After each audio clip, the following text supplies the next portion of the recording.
शेवटचा उपकार सांगतो आणि कार्यक्रमाचा समारोप या ठिकाणी करतोय. या विश्वामध्ये आपल्यावरती सगळ्यात जास्त मोठा उपकार जर कोणाचा असेल तर तो आपल्या माय बापाचा उपकार आहे, लक्षात ठेवा. जन्म दिलाय बापानी मला, किती उपकार मोठा केला. जन्म दिलाय बापानी मला, किती उपकार मोठा केला. जन्म दिलाय बापाने मला, किती उपकार मोठा केला.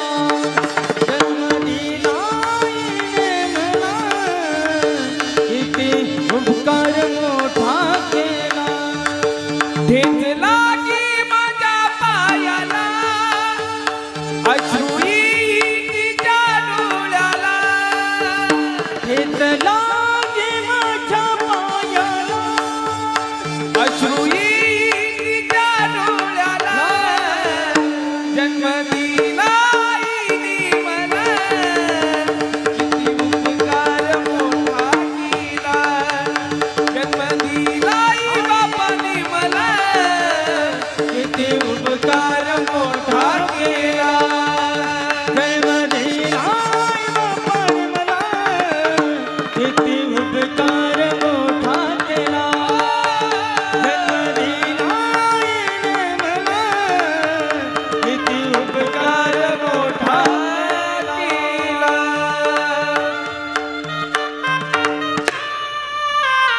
लक्षात ठेवा, या विश्वामध्ये आपल्यावरती सगळ्यात मोठा उपकार जर कोणाचा असेल तर तो आपल्या आई वडिलांचा, लक्षात ठेवा. सर्वांच्या अंतःकरणामध्ये शंका निर्माण होते. आम्ही रोज ऐकतो माय बापाचा उपकार, माय बापाचा उपकार. अहो, त्यांचं कर्तव्य आहे.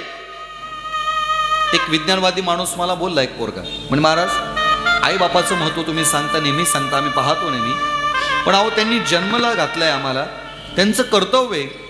त्यांनी आमच्याकरता आमचं पालन पोषण करणं, संगरण करणं, आम्हाला चांगलं शिक्षण देणं, आमच्याकरता त्यांनी हे सगळ्या गोष्टी करणं, हे त्यांचं कर्तव्य आहे. आणि मी तुम्हाला विचारतो, कोण आपल्या कर्तव्याला बगल देतो बरं? नाही देता येत. आपण प्रत्येक जण आपल्या परिस्थितीनुसार आपण आपल्या मुलांचं पालन पोषण संग्रहण करतो ना. हे कर्तव्य मायबाप पार पाडताय. पण आज मुलांच्या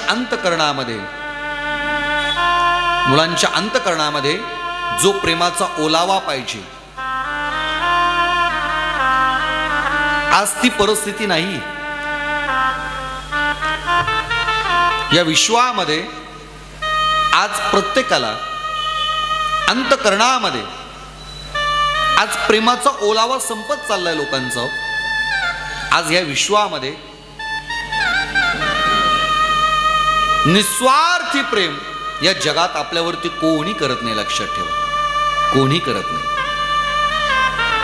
आईचं महत्व काय सांगायचं तुम्हाला, आई सगळ्यांना माहिती. पण एक सांगू तुम्हाला, श्यामची आई ही पुस्तक सगळ्यांनी वाचलं,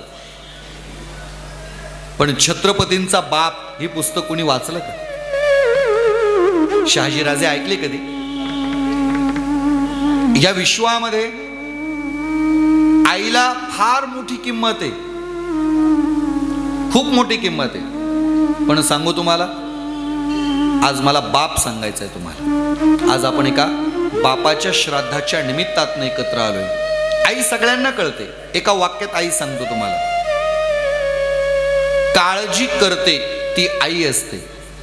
संपलं वाक्य. पण याच्यातला अर्थ फार मोठा आहे. काळजी करते ती आई असते, पण ऐका, काळजी घेतो तो बाप असतो, लक्षात. एका मित्राने मला ते एक वाक्य पाठवलं होतं, स्टेटसला बघितलं मी त्याच्या. म्हणजे महाराज, काळजी करण्यापेक्षा काळजी घेणं शिकलं पाहिजे. लोक म्हणतात आपल्याला हल्ली बघा सगळे, मला काळजी वाटते रे, मला काळजी. अरे बाबा, नुसती काळजी करून उपयोग काय? काळजी घेता आली पाहिजे. आणि काळजी घेतो ना तो बाप असतो, लक्षात ठेव, तो बाप असतो. हे जे बाहेर ऊन लागतंय ना, या उन्हाचा चटका आपल्याला दिवसभर लागेल, यात नवल नाही. बाप गेल्याचा चटका हा त्या संपूर्ण कुटुंबाला आयुष्यभर भोगावा लागतो. आयुष्यभर भोगावं लागतं. आज आईचं प्रेम, आईचं वात्सल्य भाव, आईचा जिव्हाळा, या सगळ्या गोष्टी लोकांना कळतात हो. पण आज लोकांच्या अंतःकरणामध्ये, पुढच्या पिढीच्या मुलांच्या अंतःकरणामध्ये बापाविषयी जेवढं वात्सल्य भाव पाहिजे, आज तो नाहीये ना. आज पाहायला मिळत नाहीये. किती कष्ट करतात माहिती तुम्हाला. आणि एक पुरुषांचा प्रॉब्लेम सांगतो काय तुम्हाला. पुरुष मंडळीचा प्रॉब्लेम असा आहे की पुरुषांना आपण ते आपल्या परिवारावरती किती प्रेम करतात ना, हे दाखवता येत नाही. माय माऊल्यांचा स्वभाव वेगळा असतो, भोळा असतो. पटकन कुणाचं दुःख पाहिलं की त्यांच्या डोळ्यात पाणी येणार, त्या रडणार. पण पुरुषांचं एक पात्र असंय, बापाचं पात्र घरामध्ये असंय, त्याला रडता येत नाही महाराज. इच्छा असताना तो रडू शकत नाही. या जगात तुम्हाला सांगू, आपल्या सगळ्या कुटुंबामध्ये आपल्यावरती सगळ्यात जास्त जीव कोणाचा असेल, आणि त्यातही आईपेक्षा जास्त जीव जर बापाचा कुणावर असेल, तर तो आपल्या पोरींवर असतो. लक्षात. हा, त्याचं पात्र असंय ना, तो रडून दाखवणार नाही. मुलीकडे रागाने बघे, तिला एखादी शिवी दे, तिच्या एखादी मुस्कटात मारू शकतो बाप. याचा अर्थ तो दगडाच्या काळजाचा नाही हो. ते पात्र असे, त्याला प्रेझेंटेशन करता येत नाही. तो दाखवू शकत नाही की मी माझ्या लेकीवरती, माझ्या परिवारावरती किती प्रेम करतो. अहो, बाप आपल्या परिवाराकरता पाप सुद्धा करायला तयार होतो. त्याचं नाव बाप आहे. लक्षात. घडलेले प्रसंग आहेत. वाल्या कोळ्याचा इतिहास पहा तुम्ही. हे वाल्या कोळी एवढे जे पाप करत होता, लोकांना मारत होता, हे कुणा करता करत होता? बोला ना, कुणा करता करत होता? बरं, त्याला कळत नव्हतं का हे मी पाप करतोय? त्याला सगळं कळत होतं. पण लक्षात ठेवा, आपला बाप आपल्या करता काहीही करायला तयार असतो. कोणतीही भूमिका निभवण्याची ताकद त्या बापामध्ये असते.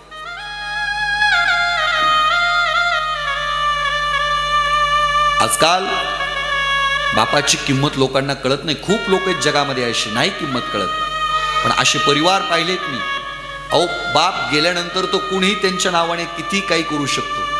बाप जिवंत असताना बापाचा सत्कार होणं महत्वाचं असतं. बाप जिवंत असताना बापाला स्थान, मान, सन्मान देणं कर्तव्य असतं. हे कर्तव्य पार पाडलेले किती कुटुंब आहेत. आपण सगळ्यांनी पाहिलेली हीच कुटुंब आहेत ना. आपल्या आई वडिलांबद्दल अंतःकरणामध्ये आजही ज्या तिथीला माय गेली असेल, ती सणाची असू नाही तर अमावस्येची असो, कधी सणवार साजरा करत नाही. आजही ज्या तिथीला त्यांची माय गेली, ज्या तिथीला ज्यांचा बाप गेला, आज ती तिथी घरात मुलं साजरा करत नाही. तो सण असो नाही तर काही असो. एवढं प्रेम करणारे अतिशय कमी कुटुंब आहेत या जगामध्ये हो. पूर्वीच्या काळामध्ये जेवढं प्रेम असायचं, जेवढी सद्भावना असायची, आज तेवढं नाही ना महाराज. आज का आमचं सगळ्यात मोठं दुर्दैव आहे. आम्हाला लोकांना मायबाप ओरडून सांगावे लागतात. दुर्दैव आहे हे. काय सद्भाग्याचं लक्षण आहे का? आपल्या परिवारामध्ये लक्षात ठेवा, आपला बाप घरातला सगळ्यात महत्वाची हस्ती असते. या विश्वामध्ये, घरामध्ये आहेत ना, सगळ्यात जास्त पोरींवरती प्रेम जर कुणाचा असेल तर ते बापाचंही. लक्षात. तुम्हाला बाप ओळखायचा का? बाप जर ओळखायचा असेल ना, एकच करायचं. तुम्ही एखाद्या लग्नाला गेलात ना, लग्नाला गेल्यानंतर माय मावल्याने एक घाण सवय असते. त्या लग्नात गेले ना, चिनपाट काय आणले ते पाहत बसतात. कुणी काय आणलं हे पाहू नका. मंगलाष्टक सुरू झाल्यानंतर फक्त एकच करायचंय, त्या पोरीचा बाप कोणत्या कोपऱ्यात उभा आहे आणि त्या मुलीची माय कुठं उभी एवढी बघायचं.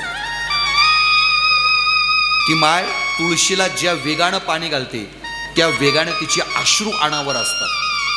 तिचं संपूर्ण लुगडं ओलं होतं रडून रडून. एवढी रडते महाराज ती माय. अहो, साधा विचार करा, एखाद्याने आपला 2 मिनिटं मोबाईल मागितला तर द्यायची ताकद नाही आपली.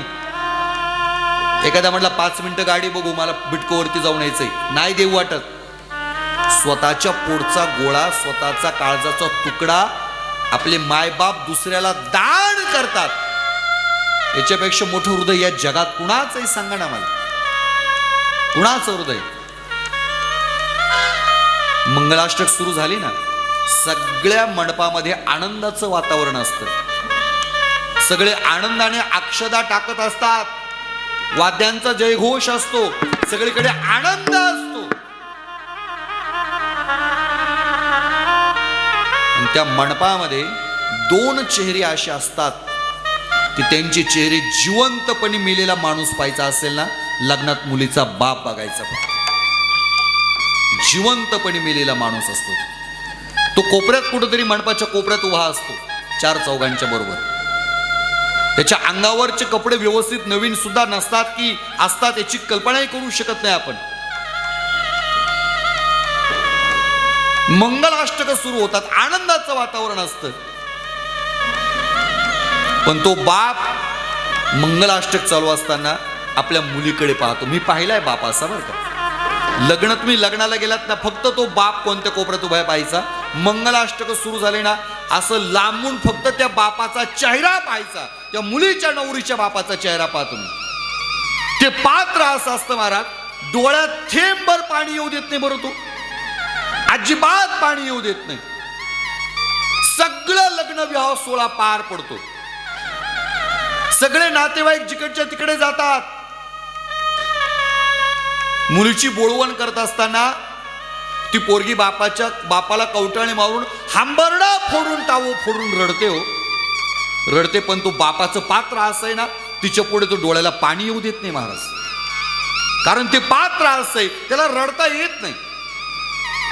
मग याचा अर्थ लोक म्हणतात काय दगडाच्या काळजाचा बाप आहे हो, मुलीची लेकीची बोळवण करतोय, डोळ्यात थेंबर पाणी नाही. अहो पात्र असं आहे ना हो, ते त्याला नाही रडता येत. पण ऐका, मुलीची बोळवण होते, सगळे जिकडचे तिकडे जातात आणि तो बाप एका मंडपाच्या कोपऱ्याला बसून हंबरडा फोडून टावो फोडून रडणारा बाप असतो. लक्षात ठेवा, या विश्वामध्ये सगळ्यात जास्त प्रेम बापाचं आपल्या मुलीवर असतं. लक्षात ठेवा, सगळ्यात जास्त प्रेम. किती प्रेम केलं पाहिजे सांगा ना. अहो तो बाप, अशी माणसे महाराज प्रत्येकाच्या घरामध्ये, की ते स्वतः करता कधीच काही गोष्टी घेत नाहीत लवकर. आज 75% पुरुष जर आपण पाहिले ना, ज्येष्ठ नागरिक, त्यांचं शर्ट काढा, आतली बनियन बघा, प्रत्येकाची बनियन फाटलेलीच दिसणार तुम्हाला. का बरं? घेऊ शकत नाही तो बनियन. अहो सत्ता त्याची, कमवतोय तो, पैसे सगळे त्याच्या ताब्यात आहेत, सगळी सत्ता त्याच्या ताब्यात आहे. पण या जुन्या ज्येष्ठ नागरिकांना विचारा तुम्ही सहज, तुमच्या घरात तुमचे कपडे किती आहेत? एक आज घातलेला आहे, एक कालचा काढलेला आहे आणि एक पाहुण म्हणून जायचा आहे. चौथा ड्रेस या लोकांच्या कपाटात पाहायला मिळणार नाही. आणि त्यांच्या सुनांचे कपाट बघा तुम्ही, कपाट उघडलं का 5-50 साड्या आपल्या बोकांडी पडतील, एवढ्या साड्या त्यांच्याकडे. आपल्या मुलांकडे एवढे कपडे, तेवढे कपडे बापाचे कधीच भरणार नाही. पोरांनी आपले ड्रेस मोजा आणि बापाचे ड्रेस मोजा, 2 ड्रेस तुमचे बापापेक्षा जास्तच असणार. का बरं? घेऊ शकत नाही का तो? घेऊ शकतो ना महाराज, घेऊ शकतो. पण तो विचार काय करतो, आपलं काय हो महाराज, आपले पोरं शाळेत जातात, स्कूलला जातात, कॉलेजला जातात, बाहेर काम करतात, बाहेर फिरतात, समाजामध्ये वावरतात. पोरांनी चांगले कपडे घातले पाहिजे, आपलं काय नाही. अहो बापाने आपल्याकरता अनंत प्रकारचे कष्ट या विश्वामध्ये सोसलेले आहेत. लक्षात ठेवा, खूप कष्ट घेतलेले आहेत. वाल्ल्या कोळ्याचा इतिहास तुम्ही बघा, वाल्ल्या कोळ्याने एवढे कष्ट कुणा करता केले हो, कुणा करता केले सांगा ना. हे जे एवढं पाप केलं वाल्ल्या कोळ्याने, हा बापच आहे महाराज. परिवाराकरता काही करू शकतो, कुणा करता केलं? अहो परिवाराकरता केलं, परिवाराकरता केलं. नारद मुनी आले, नारदांनी पाहिलं, म्हणे अरे वाल्या, एवढं पाप तुझ्या जीवनात तू केलंय, अरे या पापात कसा मुक्त होशील तू? ज्यांच्या कोणा करता एवढं पाप करतोय? म्हणे परिवाराकरता करतोय. नारदजी म्हणे जा आणि तुझ्या परिवाराला विचार जरा, हे पाप मी तुमच्या करता करतोय, माझ्या पापात वाटेकरी व्हाल का? म्हणा नाही होत कुणी वाटेकरी या विश्वामध्ये. नाही रे, नाही कुणाचे कोणी, नाही रे,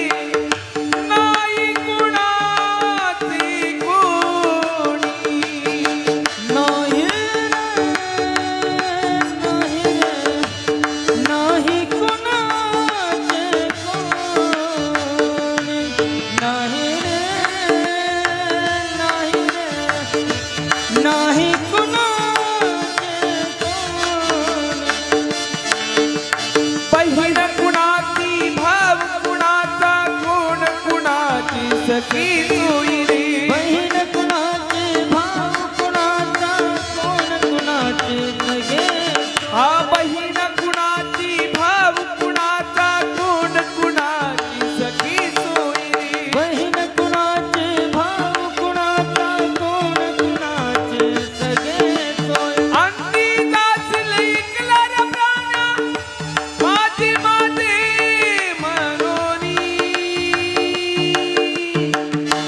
नाही रे नाही कुणाचे कोणी नाही रे नाही रे नाही कुणाचे कोणी नाही रे नाही रे नाही कुणाचे कोण नाही रे नाही रे नाही कुणाचे कोणी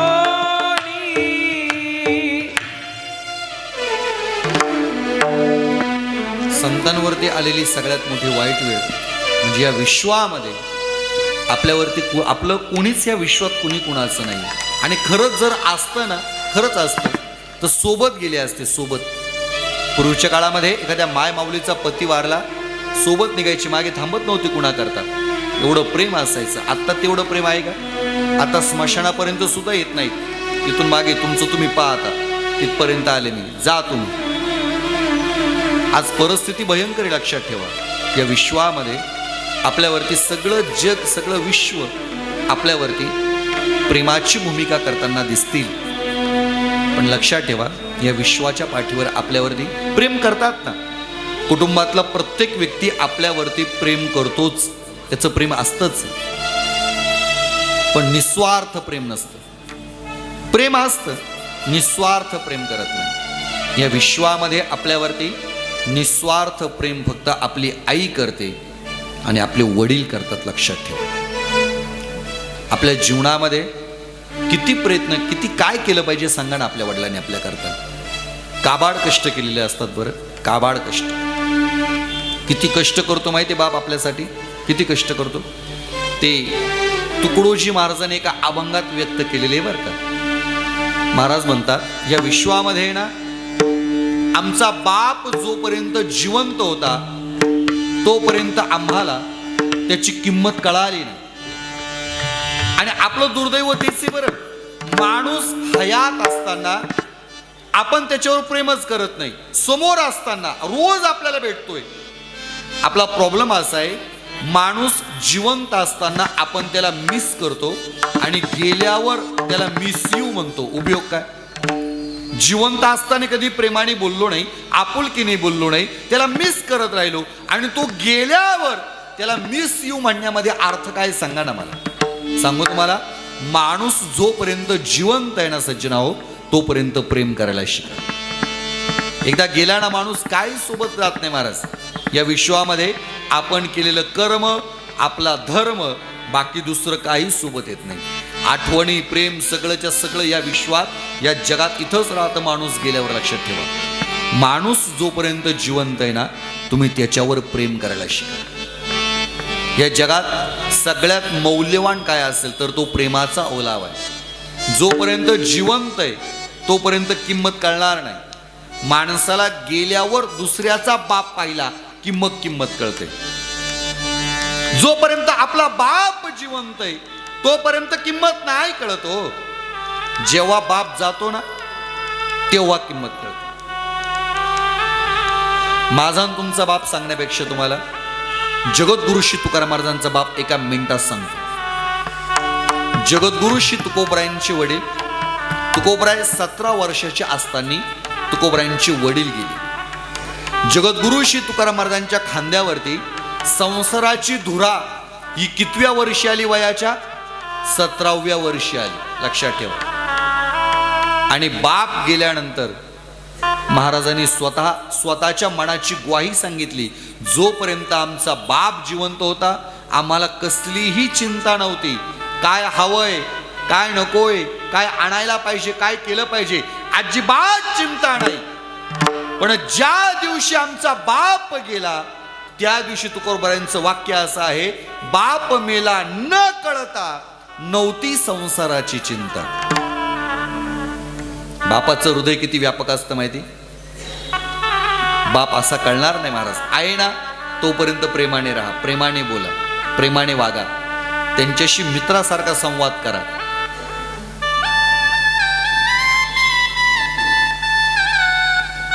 त्याच्याशी संवाद चांगला करा बस, प्रेमाने. आपला बाप आपला मित्र असतो या नात्याने जर आपण राहिलोत ना महाराज, याच्यासारखं सुखी या विश्वामध्ये कोण नाही. किती प्रेम असतो आणि किती कष्ट बापाचं असतं माहिती. किती कष्ट असतं नाही का. किती गोड म्हटलं. पुरामंदी माया त्याच्या काळ्या मेघावाणी. कसं बापाचं हृदय काळ्या मेघावाणी.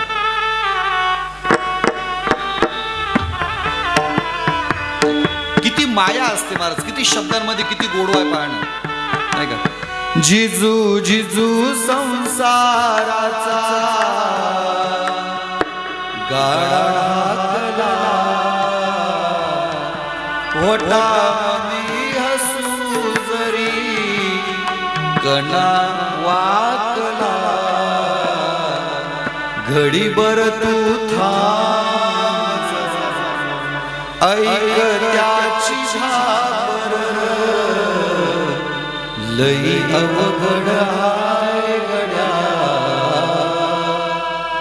उमगाया पर, उमगाया पर. अवघड आहे महाराज, खूप अवघड आहे. किती महाराज, कितीतरी संतांची अभंगत या संबंधाने. एक तुकडोजी महाराजांचा अभंग सांगतो, बाप किती कष्ट करतो आपल्याकरता.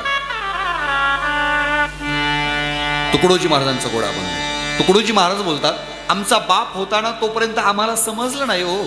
जेव्हा आम्ही दुसऱ्याचा बाप पाहिला तेव्हा आम्हाला बापाची किंमत कळाली. मी आळंदीला होतो ना, वडील भेटायला यायचे, कधी मला त्यांचं महत्व वाटलं नाही. मी कधी कधी तर क्लासमधनं बाहेर पण येत नव्हतो गुरुकुलातनं, त्यांना आम्हाला गेटच्या बाहेर भेटावं लागायचं. नाही म्हणायचो वेळ नाही, मला सोडत नाही. आमचे वडील गेले. वडील गेल्यानंतर एक 4-6 महिन्याचा वर्षभराचा कालखंड गेला आणि मी पुन्हा गुरुकुलामध्ये गेलो. आणि जेव्हा 2-3 महिन्यानंतर एका रविवारी बाकीच्या मित्रांचे विद्यार्थ्यांचे मायबाप भेटायला आले आणि जेव्हा त्यांनी आपल्या लेकराला, आपल्या मुलाला त्या बापाने आपल्या मिठीत घेतलं तेव्हा बापाची मिठी कळाली काय असतं ते लक्षात ठेवा. तेव्हा ही अनुभवाचे बोलत. आज आमचा बाप नाही, आम्हाला त्याची किंमत कळते. ज्यांचा जिवंत आहे त्यांनी जीव लावा गड्या, जीव लावा बापाला आपल्याला, खरंच जीव लावा. भाव मला एवढा सांगायचा आहे, एकदा माणूस गेला ना महाराज, काही नाही हो महाराज, काही नाही, काही सोबत येता येत नाही माणसाला. प्रेमाने राहा, आपुलकीनं राहा. आपण गेल्यानंतर एक माणसाच्या तरी डोळ्यात पाणी आलं पाहिजे आपण गेल्यावर, असं जीवन जगलं पाहिजे. असं जीवन बाप जगतो, लक्षात ठेवा. आज या खालकर परिवाराच्या दुःखामध्ये एवढी माणसं सामील झालेली, याला कारण काय? कुठेतरी प्रेमाचा ओलावा असतो. आज आपण कुणाच्या तरी कार्याला गेलात, कुणाच्या दुःखात सहभागी झाला तर समाज आपल्या दुःखात सहभागी होतो, लक्षात ठेवा. या असं उगच कुणी कोणाच्या कामाला जात नाही, काही कामं नाहीत का आपल्याला, लक्षात ठेवा. आज आपण सगळे एका बापाच्या, आज या घरातला एक करता हरता पुरुष, एक बाप गेलेला आहे, एकीचा पती गेलाय, मुलींचा बाप गेलाय, लक्षात ठेवा. आज या कुटुंबाची जी परिस्थिती ना, या परिस्थितीतनं मी आलो, मी स्वतः आलो. आज अगदी लहान, आम्ही सुद्धा लहान होतो, माझी बहीण सुद्धा इथं आलेली, आम्ही सुद्धा सगळे लहान होतो. बाप गेल्याचं दुःख काय असतं ना, हे बाप गेल्यावर कळतं बरं का, बापाचं अस्तित्व काय असतं. हा, एखादा बाप घरात असा असतो ना, हा ठीक आहे, तो काहीच करत नसेल, पण बापाचं असणं जितकं महत्वाचं आहे तितकं नसणं महत्वाचं नाही, लक्षात ठेवा. कसाही असू द्या, अंथरुणावर का पडलेला असे ना, पण बापाचं अस्तित्व घरामध्ये असलं पाहिजे, लक्षात ठेवा, असलं पाहिजे. जेव्हा दुसऱ्याचा बाप बघतो ना तेव्हा आम्हाला कळतं. तुकडोजी महाराज बोलतात, मला कसं तरी होत या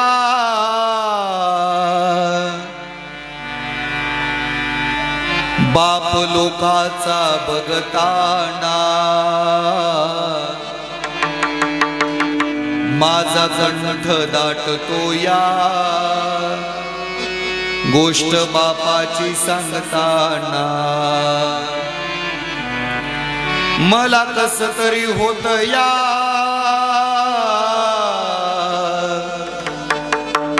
बाप लोकाचा बघताना माझा कंठ दाटतो या गोष्ट बापाची सांगताना खमीस खवाटी फाटलेल सुई दोऱ्यान शिवलेल माझ्या बापाच्या धोतराला सदा थिगाळ जोडलेल आली जत्रा गावाची बाप परगावी जायाचा उधार पाधार कापड पोरांना आणायचा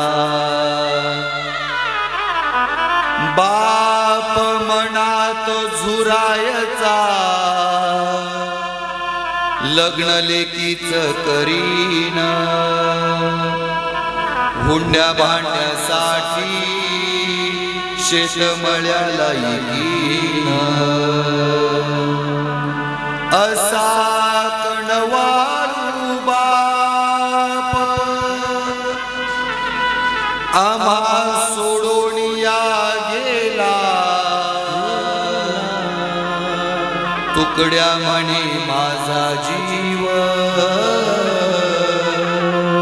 कसा वनवासी झाला मला कस तरी होत या बाप लोकाचा बघताना माझा कंठ दाटतो या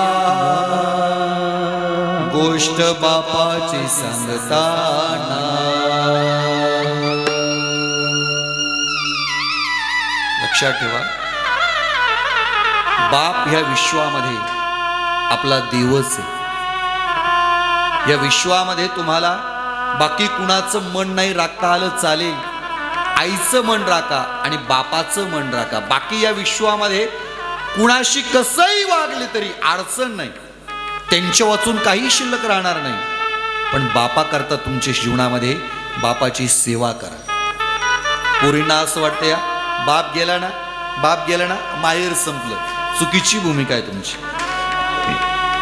असा विचार तुम्हीच करता आणि तुम्हीच तुमचं माहेर पण संपवता.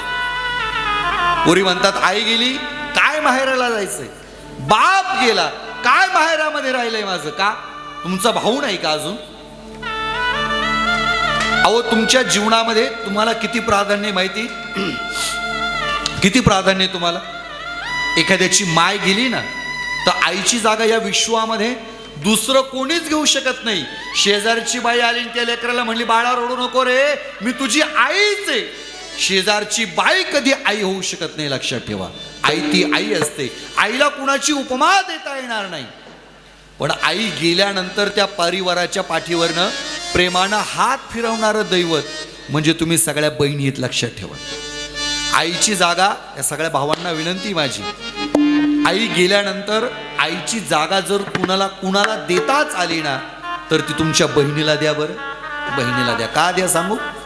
कारण आई गेल्यानंतर त्या कुटुंबाची, त्या सगळ्या कुटुंबाची बहीण हीच त्यांची आई असते. लक्षात ठेवा. पण आज बहिणी भावाचं नातं सुद्धा मारा दूर होत चाललो.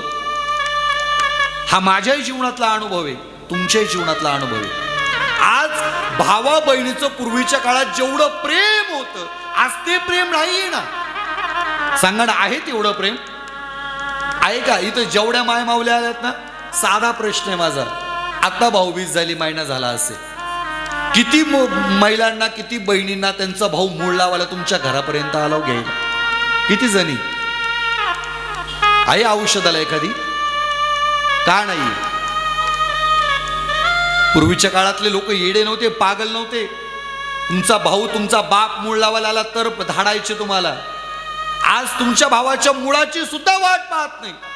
स्वतः घरी सांगतात नवऱ्याला, त्याचा फोन येऊन गेलाय, त्याला टाइम नाही, पण मी जाते बसने, मी जाते रेल्वेनं, प्रवास करते 4 तास. अहो किती झाकायचं बहिणीने अजून भावांचं सांगा ना. बहीण भावाचं का झाकती माहितीये? कारण आईची जागा फक्त बहीणच घेऊ शकते. तुमच्या बायकोनं तुमचं झाकून दाखवावं. अहो तासभर लेट घरी गेलं तरी शिव्या खावा लागतात बायकोंच्या. अशी माणसं आहेत. बहीण किती झाकते महाराज. वर्षभर नवऱ्याच्या खिशाचं फाळकं मारते, भावाच्या घरून सोन्याचा डाग करून आणते. बघा माय भावाने केलं. अजून किती झाकलं पाहिजे? का आजच्या काळातल्या बहिणींचं, आजच्या भावांचं बहिणीवर प्रेम का नाहीये? का बहीण कळत नाही आज? दुर्दैव असे.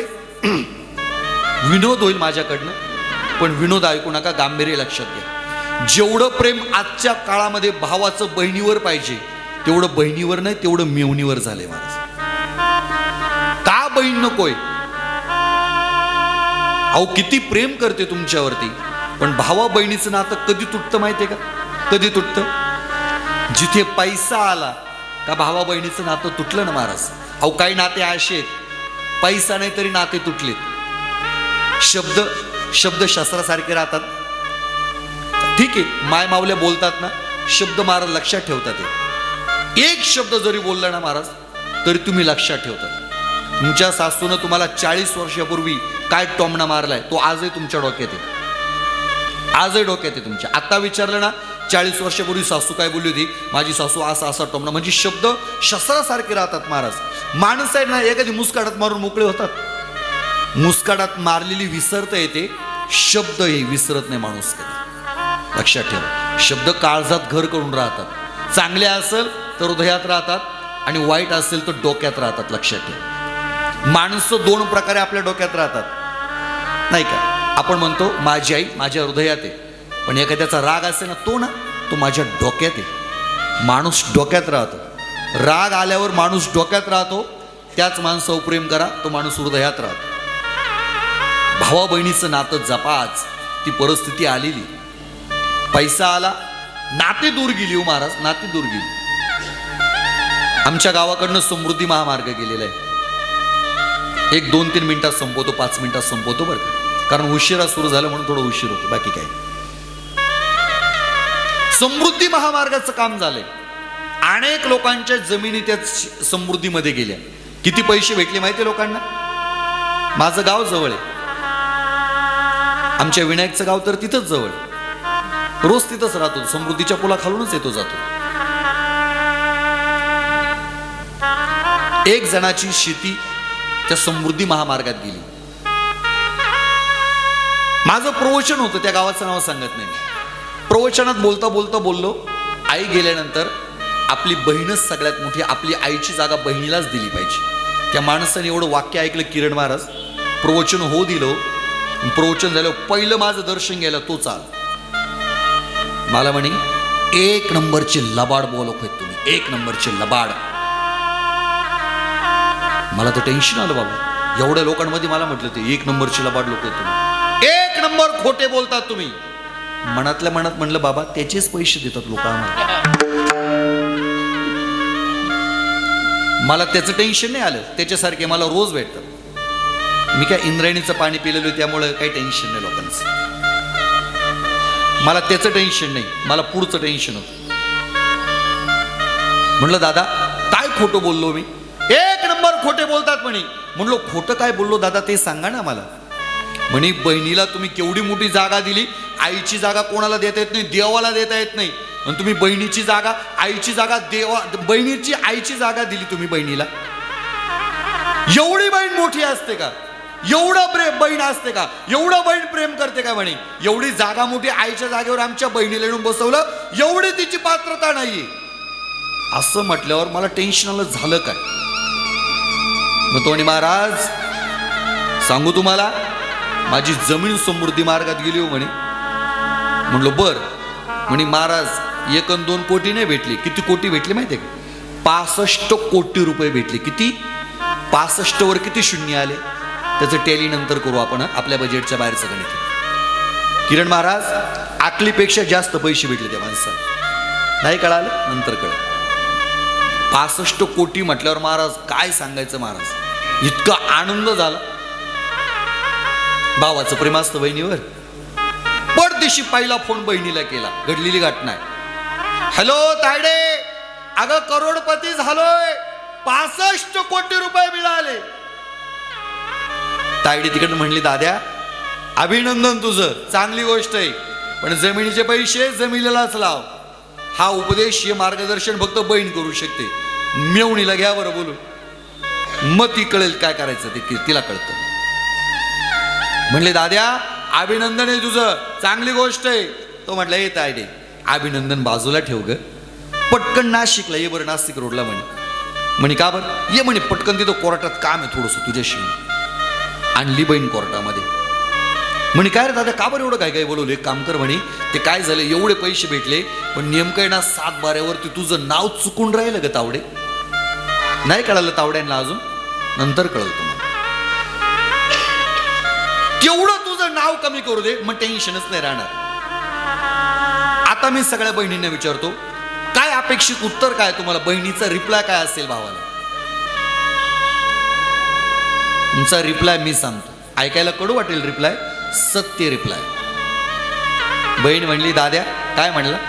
65 कोटी भेटले, एवढे पैसे भेटले तुला, आकलीपेक्षा जास्त पैसे भेटले, आणि मला म्हणतो सही करून पोरांना शालीमारवरनं कपडे घेऊन जा.